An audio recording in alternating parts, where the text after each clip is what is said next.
오드리 헵번은 불과 10살이 되던 해 어린아이가 감당하기 힘든 끔찍한 사건을 겪게 됩니다. 제2차 세계대전이 발발하며 평화롭던 일상이 순식간에 전쟁의 소용돌이에 휘말렸던 것이죠. 오드리네 가족은 부랴부랴 영국을 떠나 외갓댁이 있는 네덜란드로 피난을 갔습니다. 그러나 중립국이라 안전할 줄 알았던 네덜란드마저 독일군의 군합발에 짓밟혔고 오드리는 이때부터 끔찍한 10대 시절을 보내게 됩니다. 침략자의 요구사항에 순종하던 몇몇 이웃들과는 달리 외할아버지는 독일군에 협조하기를 거부하고 지조를 지켰습니다. 이에 부유했던 외갓댁은 온갖 순환에 시달리며 몰락해갔죠. 자산이 압류된 것은 물론이거니와 친척들은 독일에 강제징용을 당했으며 이모부는 반란군 활동을 했다는 누명을 쓰며 처형을 당하기도 했습니다. 무엇보다도 가장 힘든 것은 식량난이었습니다. 당시 네덜란드는 독일군의 식량 차단으로 인해 1년이 넘게 대기근에 시달렸습니다. 오드리네 가족은 이 시기 튤립의 뿌리를 캐먹고 벌레까지 씹어먹었으며 쓰레기통마저 뒤져가며 겨우겨우 연명했습니다. 오드리는 이때를 회상하며 음식물 쓰레기를 발견했을 때가 가장 기뻤다. 먹고 나면 배탈이 날 것을 알면서도 우선 당장의 배고픔을 떨칠 수 있다는 생각에 허겁지겁 우겨넣었다고 말했습니다. 온 가족이 굶주림에 시달리다 보니 오드리마저 10대의 나이에 생활전선에 뛰어들 수밖에 없었습니다. 오드리에게는 독특한 돈벌이 수단이 있었습니다. 바로 발레였죠. 5살 때부터 꾸준히 연습해온 발레는 그녀의 유일한 무기였고 지역공연단에 합류해 발레 공연을 펼치며 봉급을 받았습니다. 이 당시 공연은 독일군의 눈을 피하기 위해 창가에 커튼을 치고 문을 걸어 잠그고는 낮게 음악을 깔고 진행되었다고 합니다. 그러나 제대로 음식을 섭취하지 못한 채 몸을 쓰는 일을 하다 보니 오드리는 하루하루 앙상해져 갔습니다. 영양실조에 따른 빈혈, 천식 등 각종 질병에 시달렸고 167cm나 되는 꽤 큰 키였음에도 몸무게는 고작 40kg이었다고 합니다. 영원할 줄 알았던 고통의 시간도 끝은 있었습니다. 드디어 전쟁이 끝나고 독일군이 철수한 것이죠. 이사를 가게 된 오드리는 설레는 마음으로 발레로 유명한 선생님을 찾아갔습니다. 학비는 터무니없이 부족했지만 그녀의 열정을 높게 산 선생님은 제자로 받아줬습니다. 그러나 전쟁의 폐해는 오드리의 삶에 여전히 그리고 깊숙이 남아있었습니다. 오랜 굶주림으로 인해 체력이 예전 같지 않았던 것이죠. 정해진 훈련을 절반도 소화하지 못할 정도로 체력은 처참했습니다. 게다가 안타까울 정도로 앙상한 몸매는 착 달라붙는 발레복을 입을 때 더욱 부각되었죠. 이를 보다 못한 선생님은 오드리에게 아무래도 발레는 어울리지 않는 것 같다며 다른 길을 알아보는 게 어떠냐는 말을 했습니다. 전쟁이 끝나면 마음껏 꿈을 펼칠 줄 알았던 오드리는 그렇게 발레복을 벗어야 했습니다. 그러나 한 분야의 경험이라는 것은 다른 분야로 가서도 반드시 도움이 되는 법. 오랜 세월을 갈고 닦았던 발레 실력은 새로운 직업에서도 두각을 나타내는데 큰 도움이 되었습니다. 이 새로운 직업이 바로 배우였죠. 가족의 생계를 돕고자 막연하게 시작했던 배우 생활 초창기 발레리나 역할을 맡게 되며 오드리는 금세 주목을 받게 됩니다. 이 영화는 시크릿 피플이라는 정치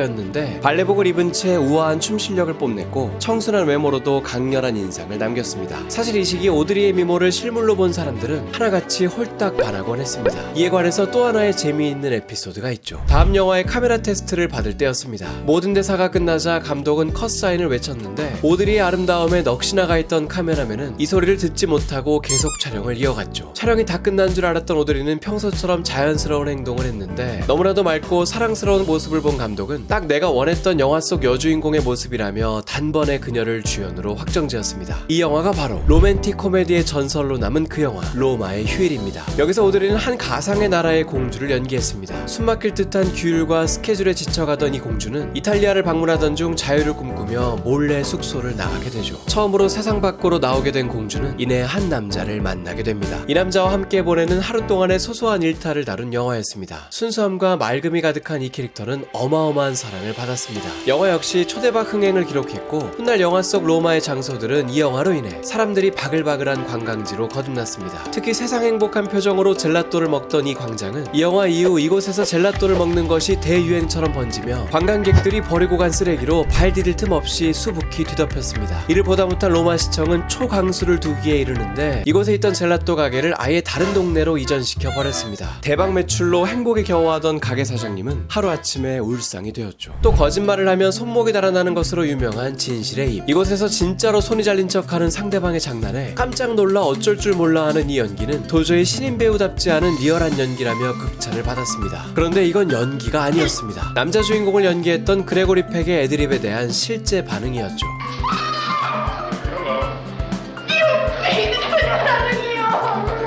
평소에도 순수했던 오드리는 진짜로 무슨 일이 일어난 줄 알고 심장이 덜컹했었다고 합니다. 흑백으로 촬영된 영화이지만 로마의 나른하고 행복한 분위기를 물씬 느낄 수 있는 영화였는데 촬영을 거듭할수록 감독은 이렇게나 다채롭고 이국적인 로마를 흑백으로밖에 담아낼 수 없다는 데 아쉬움이 끊이지 않았다고 합니다. 사실 당시의 기술력으로는 컬러 촬영도 충분히 가능했으나 예산상의 문제로 흑백으로 찍게 된 것이었죠. 하루 동안 두 남녀가 로마 시내를 구경한다는 스토리도 저예산으로 영화를 찍기 위해 만들어낸 스토리였습니다. 그런 영화가 두고두고 회자되는 불후의 명작이 되었다는 것이 참 재미있는 사실이죠. 오드리의 연기력을 가까이서 지켜본 그레고리 팩은 일찌감치 오드리의 스타성을 알아봤습니다. 자신만 크게 부각된 영화의 포스터를 처음 보고는 오드리는 분명 이 영화로 아카데미상을 탈 텐데 나만 크게 나온 건 말도 안 된다며 수정을 요구하기도 했습니다. 그리고 그의 예상은 적중했습니다. 오드리는 생애 첫 주연작에서 아카데미 여우주연상을 따내는 기염을 토했죠. 시상식에서도 특유의 순수하고 사랑스러운 모습이 많은 이들을 웃음짓게 했습니다. 무대에 올라가서는 반대 방향으로 가버린 데다가 수상 발표를 끝내고는 화장실에 갔다가 트로피를 그대로 두고 나오기도 했죠.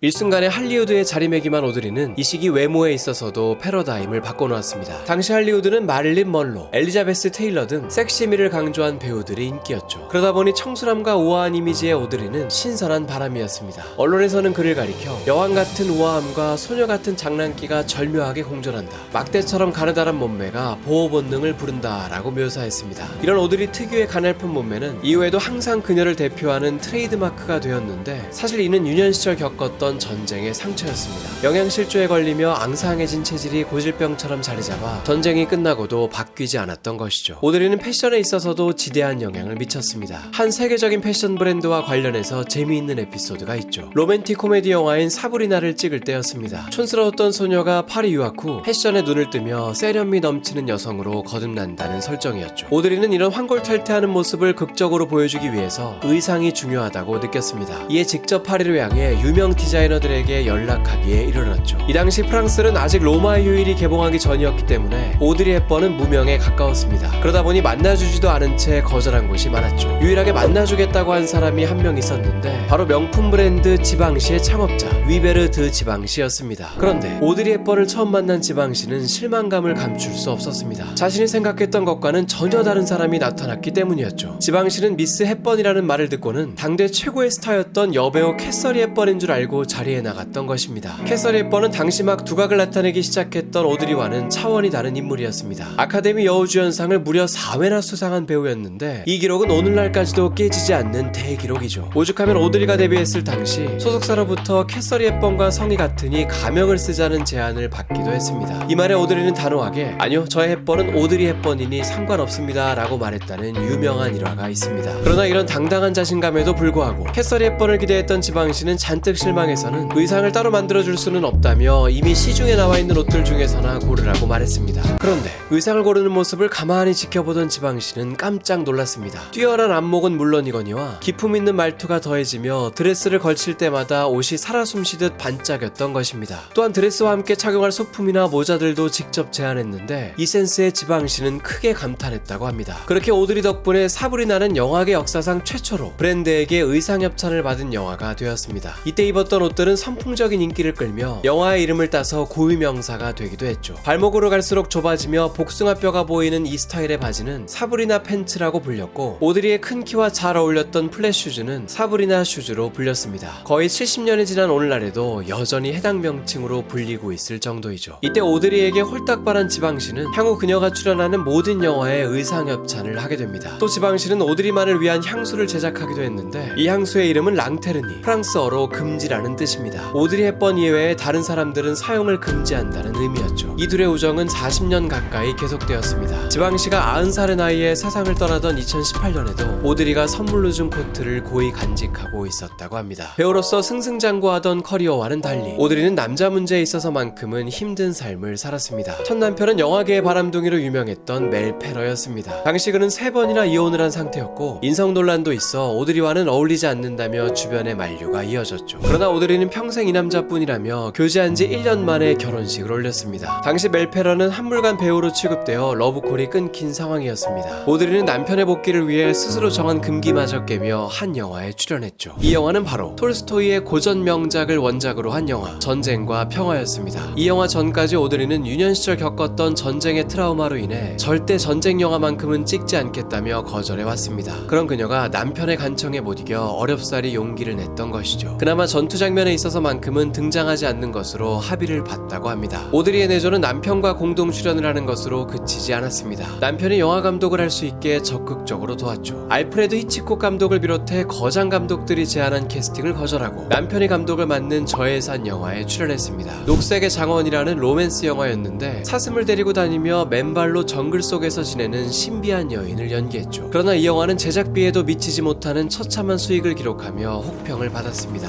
오드리 연기 경력 중 처음으로 실패한 영화였죠. 하필이면 같은 해 오드리는 파게라는 다른 감독의 영화에 출연해 대흥행을 기록했는데 오드리 주연의 두 영화라는 점에서 적나라하게 비교를 당했고 이는 남편에게 열등감으로 다가왔습니다. 급기야 남편은 오드리를 무시하기 시작했고 외도를 하기도 하며 이 둘의 사이는 점점 금이 갔습니다. 오드리는 극심한 스트레스로 결혼 생활 도중 유산만 3번을 겪었다고 합니다. 개인사적으로는 가장 힘들었을 이 시기 오드리는 오히려 그의 인생작을 찍게 됩니다. 바로 검정 드레스와 큰 선글라스가 전설로 남은 그 영화 티파니에서의 아침을 이었습니다. 지금껏 연기했던 공주, 수녀와 같은 순진무구한 캐릭터가 아닌 남자들을 적극적으로 꼬시는 치명적인 여자를 연기했죠. 그도 그럴 것이 원래 이 영화는 섹시함의 절정이라 불리던 마릴린 먼로를 캐스팅할 예정이었습니다. 캐스팅이 불발되고 오드리 헵번에게 이 배역이 가자 원작자는 도무지 어울리지 않는 배우라며 크게 실망했었다고 합니다. 오드리 역시 자신의 내성적인 성격과는 180도 다른 도발적인 여성을 연기하는데 자신이 없었습니다. 그러나 영화의 개봉 후 대중은 오드리의 색다른 모습에 열광했습니다. 특히 남자를 유혹하기 위해 기타를 치며 노래를 부르는 이 장면은 영화사 명장면으로 남았죠.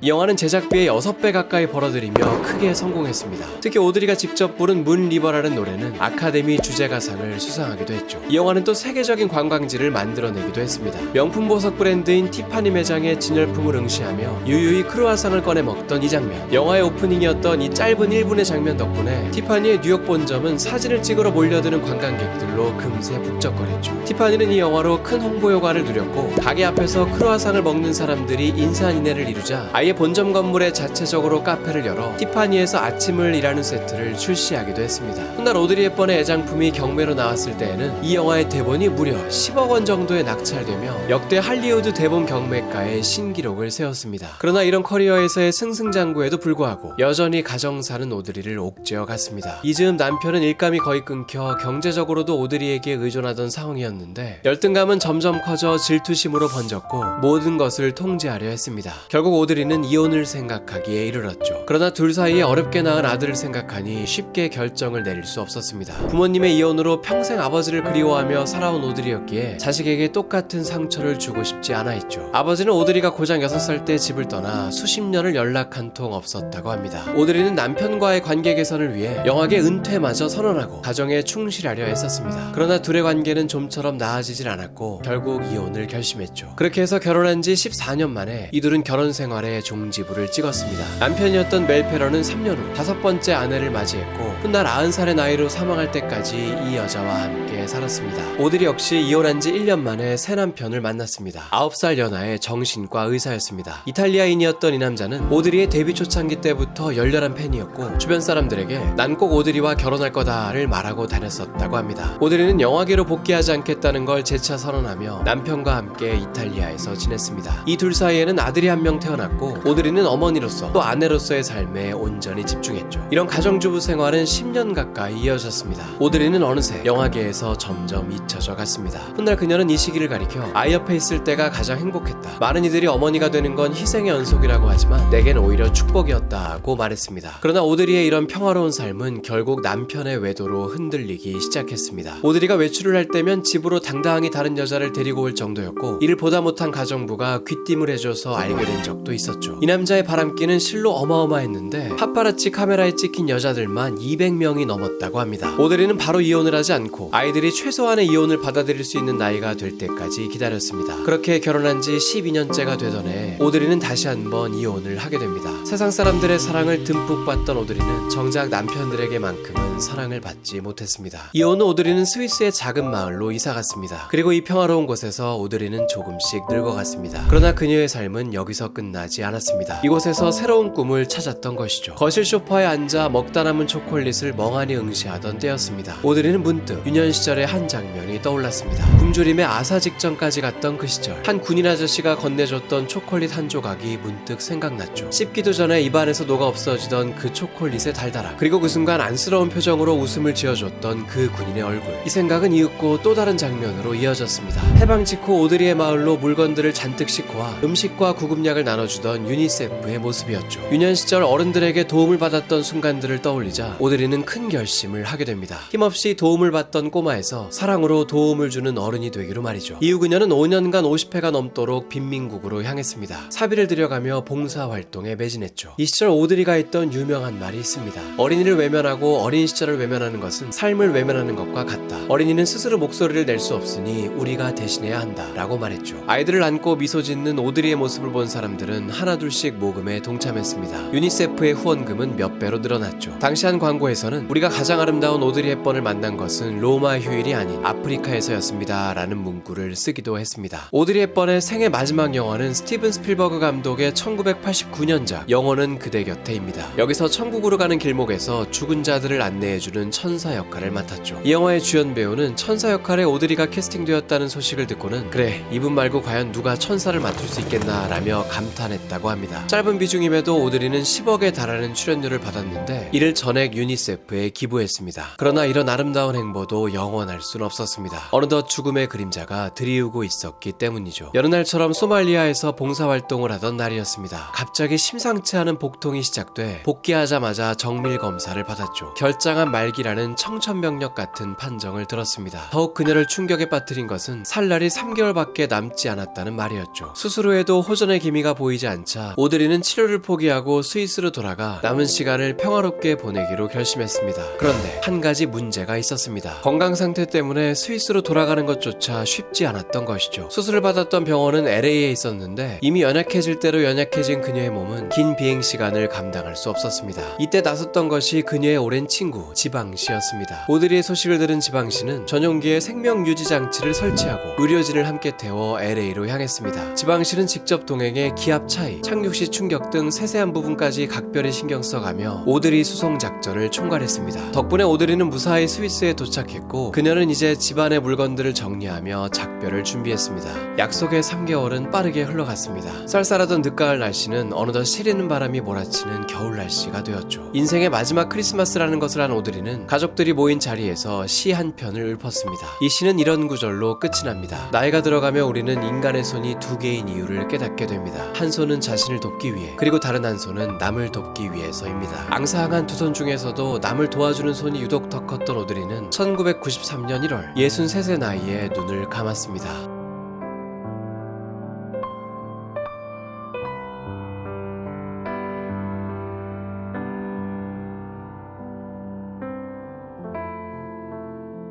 오늘도 긴 영상 끝까지 봐주셔서 감사합니다. 영상을 만들다 보니 너무나도 일찍 떠난 오드리 헵번이 참 많이 그리웠습니다. 이 영상이 퍼져 많은 사람들이 그녀를 기억해줬으면 좋겠습니다. 가시기 전에 좋아요, 구독 잊지 마시고요. 그럼 다음 영상에서 만나요.